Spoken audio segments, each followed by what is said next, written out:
All right, ladies and gentlemen, in the midst of CBS Radio News at 9 o'clock, I'm so excited, and I want to thank Stephanie Waite and everyone at the Allegheny Health Network, part of the Highmark Healthcare Company, for bringing these three nurses to our studios tonight. We're going to talk about nurses in demand and a whole lot more. And joining me tonight, Donna Murray is here tonight. She, of course, works for the system, mainly at West Penn and Allegheny Valley. Also, Marge DiCuccio is here. She works at the Allegheny General Hospital. And Joy Peters is here, who works at Jefferson Hospital. So let's talk about nurses in demand. That's a fact, right?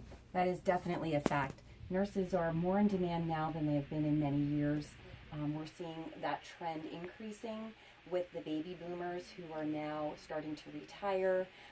Also, people are needing more health care. The baby boomers are now receiving Medicare, which is allowing people to get more access to health care, which is needing more nurses there. What about trends in nursing? Tell me about that, Marge.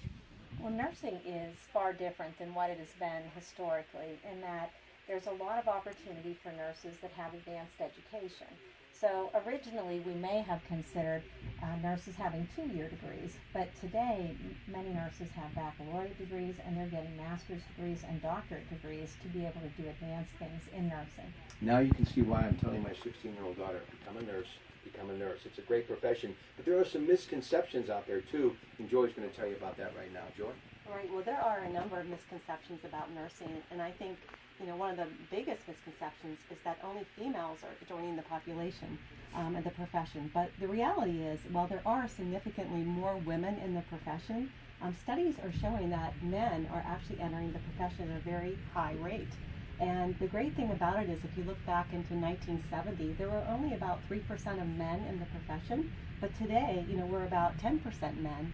And clearly in some avenues and some perspectives of nursing, like in particular in anesthesia, men are running about 41% in that particular area.